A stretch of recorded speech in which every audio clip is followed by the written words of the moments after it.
Your Excellency, thank you very much for attending this evening.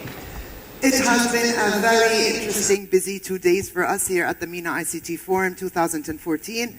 And to wrap up the numerous sessions and presentations over the past 2 days, we come to the closing plenary session. I would like to call on the stage Tony Prince, HP MEMA Cloud Director, Bashar Kilani, Regional Manager, IBM, HP, and Duncan Mitchell, SVP Middle East, Africa, Russia, Cisco.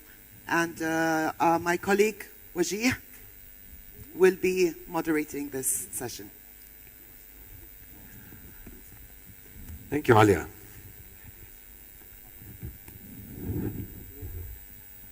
Your Excellency, Excellencies, ladies and gentlemen, welcome to the closing plenary session. So this is where we take a few minutes to round up the past couple of days, look at what we've learned, reflect on and celebrate what is going well, and think about the steps that we have to take to move forward. So, gentlemen, I'm going to just stand over here. I want to take your thoughts from the experiences that you've had here today and yesterday on what you've seen, particularly in, if you want to reflect on your areas of specialty, but also taking a broader view. What are you seeing that is working well, both here in Jordan and regionally overall, and helping us understand where our place is in that regional ICT conversation, and how we can drive that forward. Duncan, let's start with you. Well, first of all, I'd like to say thank you for having me here.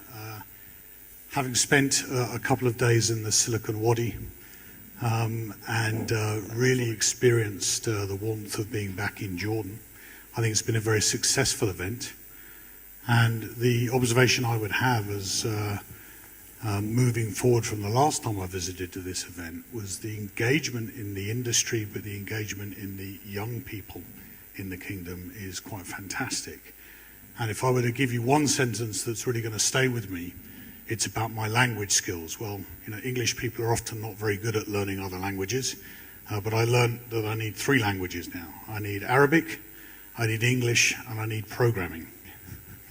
So I think it's been really good. Great. Bashar, tell us your thoughts. Yes, thank you. So, as a Jordanian working in an international company and looking after the wider region, including Jordan, I think I'm proud. Jordan is firmly on the IT map worldwide. When IBM celebrated its centennial 2 years ago, 100 years of IBM, we invited leaders from everywhere around the world, and from the Middle East. There was no other place than Jordan to invite His Majesty to give a keynote address at the IBM Centennial event. We were honored and privileged that in New York, His Majesty addressed all the CEOs that work with IBM and many heads of states, and he was talking about the IT technology sector in MENA and in the Arab world. So Jordan is firmly on the map, and what we've seen in the last 2 days is really amazing. A lot of interest, a lot of engagement, and I think we will all see that big data and analytics will change industries and professions. IT is here to stay, and IT will have a big impact in Jordan on the economy and on the transformation. Thanks, Bashar. Tony, I want to thank you for actually being able to change your flight to stick around with us for the closing plenary. Yeah, thank you. Your Excellency, ladies and gentlemen, first of all, again, I reiterate, thank you for inviting me. My first contact with the Jordanian market was when then Prime Minister Rifai's brother was trying to connect the police stations of the kingdom in 1987. I've been coming here since, and I've seen one thing that, to your point, should remain constant, which is the support from His Majesty, then King Hussein and today King Abdullah, the support of the ICT sector. It would have never made it without it. I'm Lebanese, and believe me, if we had that kind of support, we would have really taken it very far.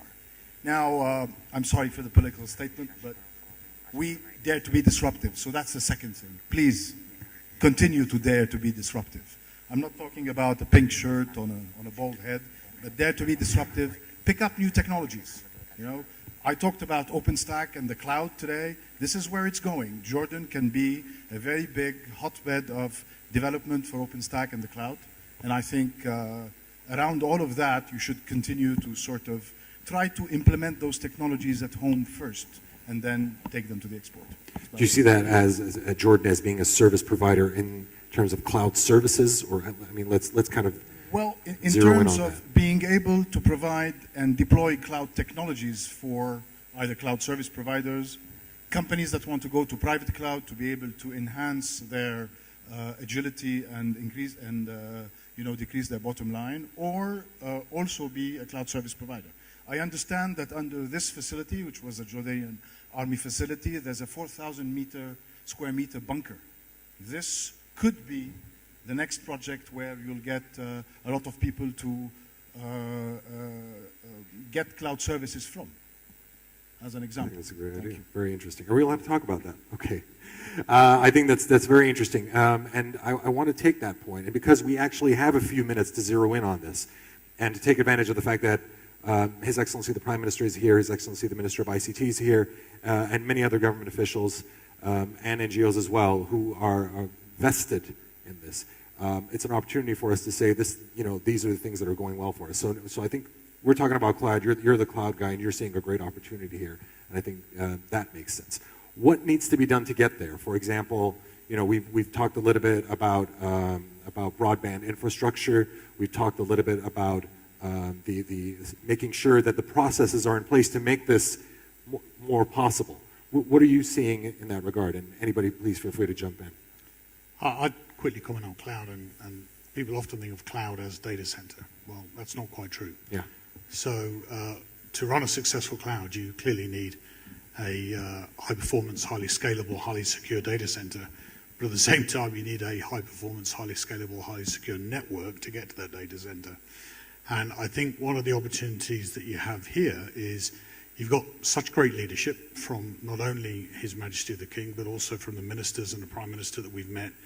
And you've got great engagement from people. So there is a huge desire to push code. There is a big programming industry that has already proven to be successful, whether that's gaming or whether that's other things. You have a strategic position geographically in the world to serve the region and to serve beyond.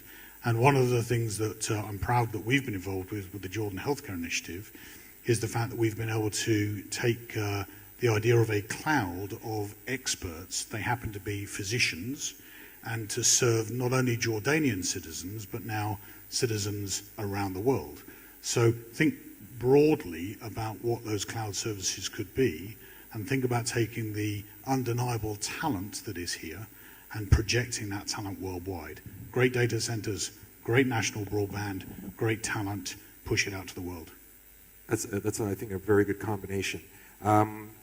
We had a good conversation also about education and also about the remarkable number of women and girls who are getting involved in ICT. And I think if we just look at the attendance here today in this room, there's a remarkable number. The technology sector, I think, especially when you go to Silicon Valley, is not very woman-friendly, remarkably enough. We've seen recently incidences of comments that have been taken the wrong way, out of context, et cetera, about how women can succeed in the ICT field. I want to put forth an argument that actually women are really pushing the envelope here in the region, not only in Jordan, but we're seeing it in the UAE, in Saudi Arabia, in Gaza, in Egypt. I want to talk a little bit about empowering women and empowering young people in general as well. Bashar, your thoughts? I think this is a very important point. IT and data is probably the next natural resource. What hydrocarbons was for the industry for the last 100 years, data and information technology will be for the coming years. And data is a natural resource that the more you use, the more it becomes valuable and the more you can get out of it. A country like Jordan has a very young population and a lot of them are highly educated, women included. In the ICT sector, I think more than half of the graduates are female in this sector. This is the kind of technology, this is the kind of natural resource that is going to take Jordan to the next level. It's all about using the data that we already have to transform our lives. For example, I was talking a lot about cities in motion. Today we know about the data, the telco companies know about how many people are on the streets and where they are moving and how they are moving. This is the kind of data that we can use and make available to the people so that we can avoid traffic congestions, that we can plan our journeys better, that we can segment the market in certain ways to attract more investors and so on. The data is there, the technology is there, we're very connected, high penetration of IT, highly educated sector, including the female component of the society, and I think this will make a big transformation. Okay, specifics. Who is going to make that happen? I think it is the young, educated Jordanians who are working in the IT sector. And IT today touches every profession and every industry. And this is why this revolution of IT will radically change banking, it will radically change education, government, travel and transport, airline.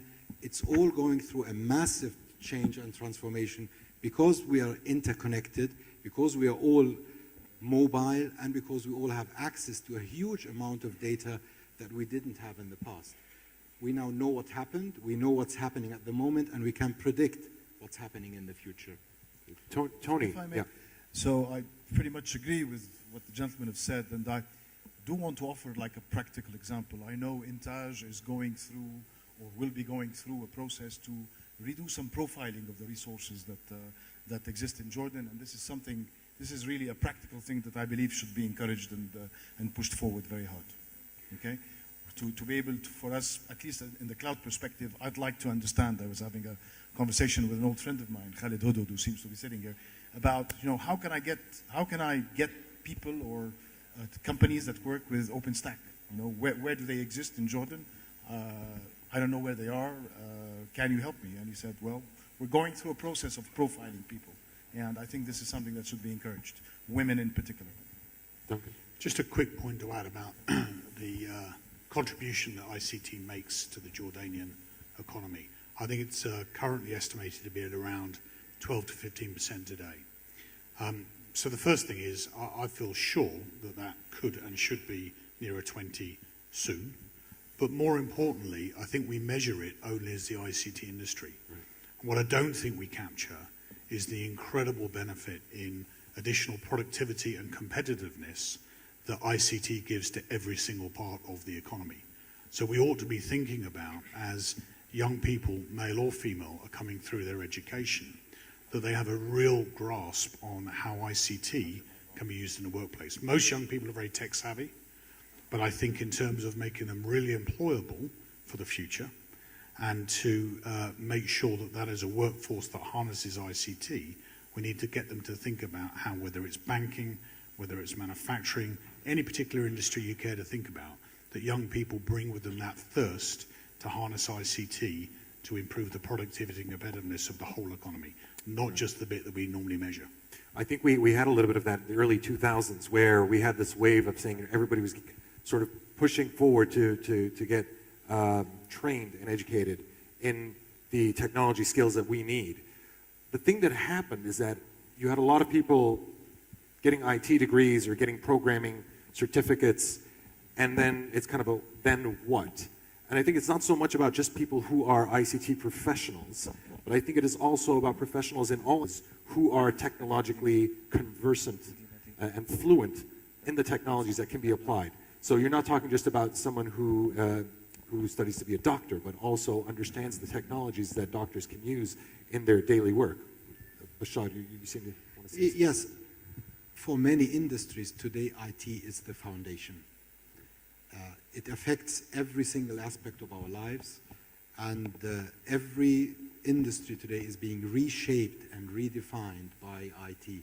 Actually, to your point on medicine, this year in the United States, the people moving on to medical school, for the first time ever, the highest number comes from people with a background in computer science. Because these are people who need to understand data, they need to understand technology, and they need to understand how to use technology in medicine. And if you look at how the medical profession has been reshaped and redefined through technology and IT, it is amazing. It's amazing how this industry is going to be fundamentally different from what it was before. So that kind of skill is now a basic. And on top of that, you have to have your industry or your vertical component to go with it on top of the basic IT infrastructure. Can I just quickly come back to you on the point Sure. you made about people that were getting qualified in IT 10 years ago? What we're seeing worldwide is that the budget holders and the decision makers on IT are no longer the CIO and the IT team. They're the line of business owners. So it's the person that owns manufacturing, it's the person that owns marketing, it's the person, maybe the COO. So I'd put it to you that a lot of the people that got qualified, then got into industry, diversified their roles, ended up running big parts of the business, are actually tech savvy enough now that they want to make the decisions on how IT helps their piece of the business. They're no longer turning to just the specialists. Right. So that's really important. So two interesting takeaways from that. How many people do we have from universities? University professors, administrators? I think at the next MENA ICT Forum, I'm going to put a challenge out there to have the president of every university and the deans of colleges here with us to understand that they have to play a role in pushing this out to all of their departments and all of their colleges. That's number one. And number two, not to make His Excellency Dr. Azamslay's job any more difficult, but I think the Ministry of ICT should also be that point of reference for almost all other ministries to say, how are we going to integrate technology in what we do as a government, and so that people can then take that and run with it and innovate themselves in their fields and what they're doing. So I think, are we going to wrap up now? We're going to have to wrap up. I'm going to be you and hunt you and say we are running out Yep, of time. we are need running to out of move on time. to our app challenge. Tony, Duncan, Bashar, I want to thank you very, very much for your thoughts and reflections.